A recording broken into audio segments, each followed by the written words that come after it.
প্রধানমন্ত্রী নিজেই শিক্ষার্থীদের যারা আন্দোলন করতেছে তাদেরকে রাজাকার হিসেবে অভিহিত করেছেন।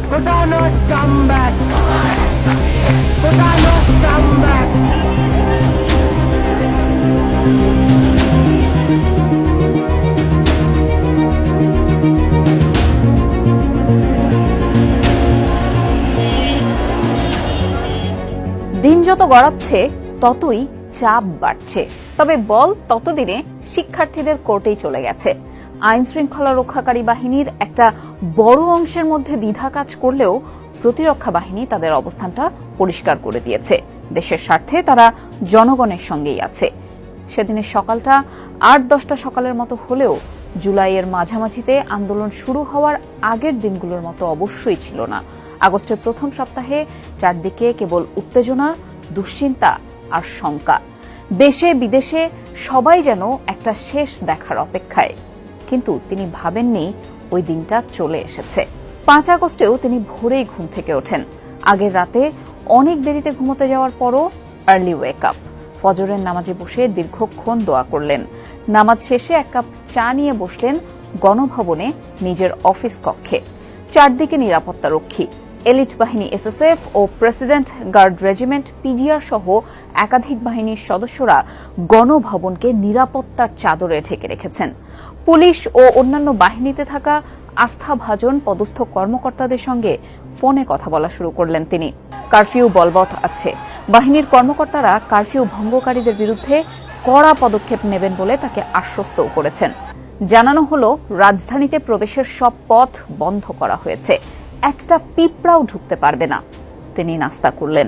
ওই দিন খাবারের মেনুতে কি কি থাকবে তার খোঁজও নিলেন, কারণ রাজনৈতিক নেতা ও সুশীল সমাজের গুরুত্বপূর্ণ ব্যক্তি থেকে শুরু করে নানান বাহিনীর শীর্ষ কর্মকর্তাদের তার সঙ্গে দেখা করার কথা। সেদিন ওই সময় গণভবনের বাইরে সাংবাদিক হিসেবে সরেজমিনে গিয়ে বেশ চুপচাপ একটা পরিবেশ চোখে পড়েছিল। আগের দিনগুলোর তুলনায় প্রধানমন্ত্রীর বাসভবনের বাইরে নিরাপত্তা বেশ কড়া, কিন্তু অবাক করা বিষয় হলো গাড়ি চলাচল করতে দেয়া হয়েছিল, এমনকি রিকশা, ব্যাটারি চালিত অটোরিকশাও। গণভবন থেকে কয়েক মিনিট গাড়ি চালানোর দূরত্বেই অবস্থিত বঙ্গবন্ধু স্মৃতি জাদুঘর, সেখানেও কড়া নিরাপত্তা ব্যবস্থা। তবে আগের দিনগুলোর মতো গণভবন সংলগ্ন আসাদ গেট থেকে বঙ্গবন্ধু ভবন পর্যন্ত আওয়ামী লীগ, স্বেচ্ছাসেবক লীগ এবং হেলমেট পরা ছাত্রলীগ কর্মীদের দেখা মিলল না। তাদের আসতে হয়তো আরো ঘণ্টাখানেক সময় লাগবে। হোটেল ইন্টারকন্টিনেন্টাল মোড়ে এসে দেখা গেল গাড়িগুলোকে সাকুরা বার অ্যান্ড রেস্টুরেন্টের পাশের ছোট রাস্তায় ঘুরিয়ে দেয়া হচ্ছে। কেউ বলেন ট্যাঙ্ক, কেউ বলেন আর্মড পার্সোনাল ক্যারিয়ার বা এপিসি, সেগুলোর দেখা পাওয়া গেল হোটেলের সামনে। কিন্তু অস্বাভাবিক ব্যাপারটা হলো, যেদিক থেকে বিক্ষোভকারীদের আসার কথা সেই শাহবাগের বদলে ট্যাঙ্ক বা এপিসিগুলো বাংলা মোটর মোড়ের দিকে তাক করে রাখা। কেন্দ্রীয় শহীদ মিনারের সামনে ততক্ষণে বেশ মানুষজন জড়ো হয়ে গেছেন। চাংখারপুলেও বিক্ষোভকারীদের ভিড়। সেদিন এখানে আরেকটু পরেই অনেকে গুলিবিদ্ধ হয়ে নিহত হন। জাতীয় প্রেস ক্লাবের সামনে পরিবেশটা আবার চুপচাপ ছিল। মেট্রো না চলায় স্টেশনও নিঃশব্দ। তবে ঢাকা মেট্রোপলিটন পুলিশের সদর দপ্তরের সামনে গোয়েন্দা পুলিশের সশস্ত্র সদস্যরা গাড়ি ও পথচারীদের থামিয়ে তল্লাশি চালাচ্ছিলেন। তাদের আচরণও ছিল রূঢ়। কাছের মিন্টো রোড, হেয়ার রোডের মন্ত্রীপাড়াতেও নীরবতা ছেয়ে রয়েছে। কেবল প্রধান বিচারপতির বাসভবনের বাইরের দেওয়ালে কিছু কর্মীকে রং করতে দেখা যায়। আগের কয়েকদিন ওইসব ওয়ালে বিভিন্ন স্লোগান লিখেছিলেন আন্দোলনকারীরা। এরকম দেয়াল লিখন সেদিন পুরো ঢাকা শহর জুড়ে দেখা গেছে। মূলত 3টি স্লোগানই ছিল: খুনি হাসিনা, স্বৈরাচার হাসিনা এবং শেখ হাসিনা পদত্যাগ করো। শেখ হাসিনা ততক্ষণে গণভবনের ঊর্ধ্বতন নিরাপত্তা কর্মকর্তাদের সঙ্গে বৈঠক করছেন। বেশ কয়েকটি গোপন সূত্রের মাধ্যমে ফাঁস হওয়া খবরের ইঙ্গিত বড় কিছু একটা ঘটতে চলেছে। নিজের দলের লোকদের ব্যবহার করে আন্দোলন দমাতে নিরাপত্তা বাহিনীর কাছ থেকে তিনি আগের দিনটা সময় চেয়ে নিয়েছিলেন, কিন্তু তাতেও হিতে বিপরীত হয়। আন্দোলন আরও ছড়িয়ে পড়ে। উভয় পক্ষে অনেক হতাহতের ঘটনা ঘটে। সেই দিনই বৈষম্য বিরোধী ছাত্র আন্দোলনের নেতারা লং মার্চ টু ঢাকা একদিন এগিয়ে এনে 5 আগস্ট ঘোষণা দিয়েছিলেন, আর তাতেই কাজ হলো। দুদিন আগে অর্থাৎ ৩ আগস্ট সেনাবাহিনীর কর্মকর্তাদের অফিসার্স অ্যাড্রেসে সেনাপ্রধান বলেছিলেন, সশস্ত্র বাহিনী দেশের স্বার্থে জনগণের পাশে থাকবে। তাই ২০ জুলাই থেকে মোতায়েন করা সেনা সদস্যরা দেশবাসীর ওপর গুলি চালাবে না বলেও ওই বৈঠকেই সিদ্ধান্ত নেওয়া হয়। সেদিনই অর্থাৎ ৩ আগস্ট সরকার পতনের দাবিতে সমর্থনকারীরা রাস্তায় নেমে এসেছিলেন। বোঝা গিয়েছিল গণ অভ্যুত্থান আসন্ন।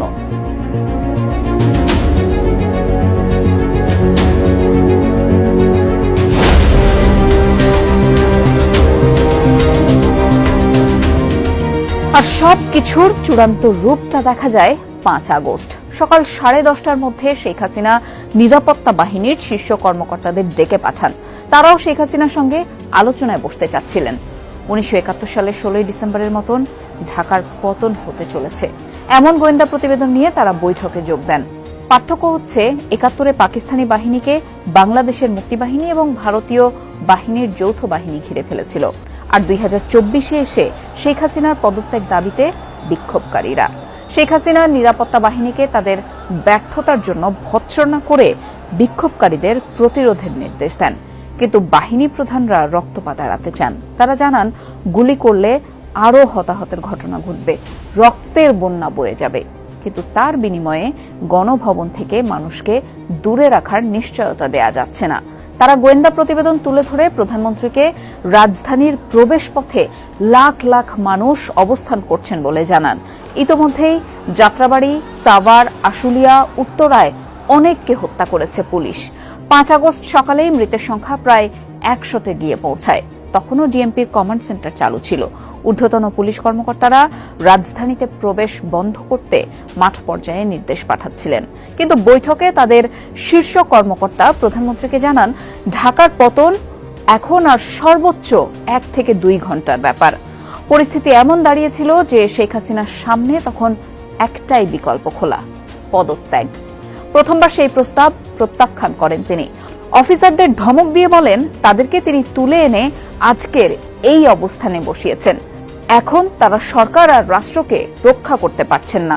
তারা প্রতিক্রিয়ায় ব্যর্থ মনোরথ হয়ে উচ্চপদস্থ কর্মকর্তা তার বোন শেখ রেহানার সঙ্গে গণভবনের একটি ভিন্ন কক্ষে কথা বলেন। রেহানা শেখ হাসিনার সঙ্গে কথা বললেও তখনও তাকে মানানো যায়নি। অগত্যা ফোন করা হয় যুক্তরাষ্ট্রে থাকা তার ছেলে সজীব ওয়াজেদ জয়কে। তিনি কর্মকর্তাদের সঙ্গে আলোচনায় প্রথমে সরকারকে রক্ষা করতে তাদের ব্যর্থতার অভিযোগ তুলে ধরেন। কিন্তু অবশেষে জয় পরিস্থিতির গুরুত্ব বুঝতে পেরে তার মায়ের সঙ্গে কথা বলেন। শেখ হাসিনা এবার রাজি হলেন। তবে তিনি ধানমন্ডি ৩২ ও গোপালগঞ্জে গিয়ে জাতির পিতার প্রতি শ্রদ্ধা জানাতে চান। কর্মকর্তারা বুঝতে পেরেছিলেন এতে নতুন করে ঝামেলা তৈরি হতে পারে। টুঙ্গিপাড়ায় পৌঁছানোর পর তিনি তার মনও পরিবর্তন করতে পারেন বলে তাদের আশঙ্কা ছিল। তাই তারা সেই প্রস্তাব প্রত্যাখ্যান করেন। এবার শেখ হাসিনা জাতির উদ্দেশ্যে একটি ভাষণ দিতে চাইলেন। জয়ের ঘনিষ্ঠ বন্ধু তথ্য প্রতিমন্ত্রীকে একটি সংক্ষিপ্ত বক্তৃতা প্রস্তুত করতে বলা হয়। তিনি তার মোবাইল ফোনে সেটির খসড়াও লিখেছিলেন, অথবা আগে থেকেই খসড়াটি তার সঙ্গেই ছিল। কর্মকর্তারা ঢাকা ও শাহবাগের আশেপাশে ছাত্র জনতার অবস্থানের নতুন তথ্য নেন। তাদের হিসাব অনুযায়ী গণভবন থেকে বিক্ষোভকারীরা কেবলমাত্র ৪৫ মিনিটের দূরত্বে তখন। তাই বক্তৃতার রেকর্ড করার প্রস্তাবও প্রত্যাখ্যান করা হয়। জাতির উদ্দেশ্যে শেষ ভাষণটাও শেখ হাসিনা আর দিতে পারেননি।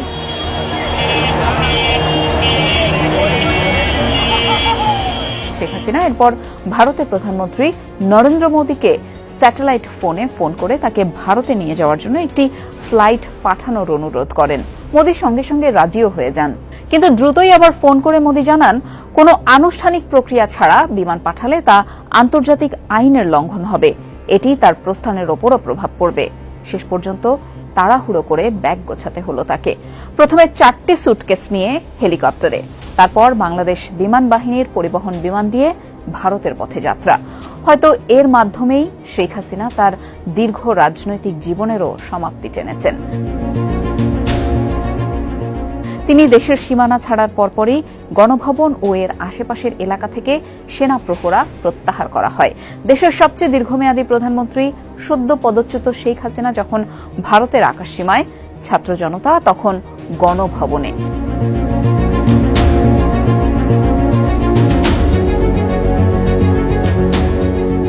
শেখ হাসিনার পদত্যাগ এবং বাংলাদেশ থেকে চলে যাওয়ার 1 মাস পরও সরকারের শীর্ষ কর্মকর্তারা এখনো মুখ বন্ধ রেখেছেন।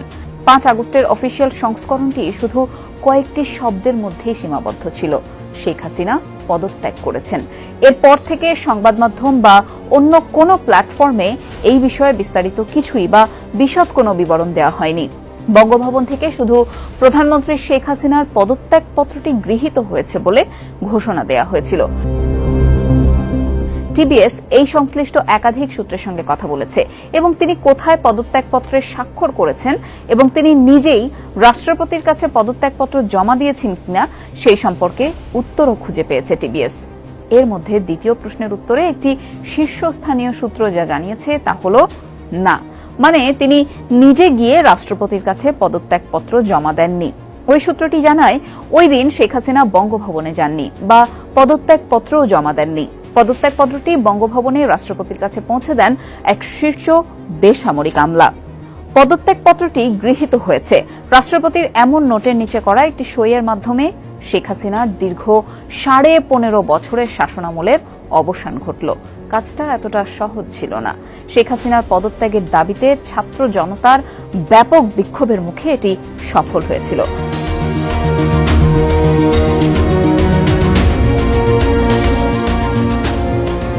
আন্দোলনটি মূলত জুলাইয়ের প্রথম দিকে সরকারি চাকরিতে কোটা সংস্কারের জন্য শুরু হয়েছিল। 16 জুলাই থেকে শত শত বিক্ষোভকারী, যাদের মধ্যে অনেকে ছাত্র এবং শিশুও নিহত হয়েছে। এরপর আন্দোলনটি শেখ হাসিনার পদত্যাগের এক দফা এক দাবিতে রূপ নেয়।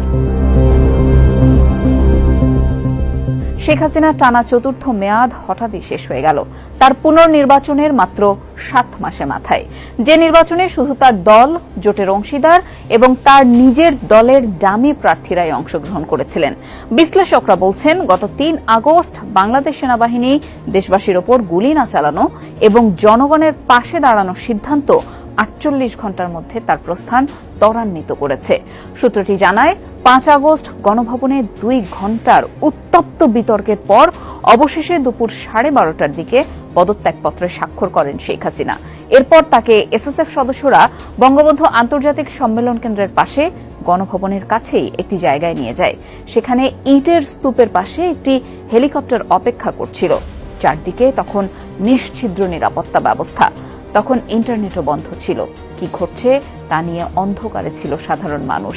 হেলিকপ্টারে করে শেখ হাসিনা ও তার বোন শেখ রেহানাকে শাহজালাল আন্তর্জাতিক বিমানবন্দরের পাশে কুর্মিটোলায় বিমানবাহিনীর বঙ্গবন্ধু ঘাঁটিতে নিয়ে যাওয়া হয়। সেখান থেকে তারা একটি বিমানবাহিনীর অপেক্ষমান C-130 পরিবহন বিমানে চড়ে ভারতের পথে উড়াল দেন। শেখ হাসিনার ভারতে পৌঁছানো নিশ্চিত হওয়ার পর তার পদত্যাগের ঘোষণা দেয়া হয়।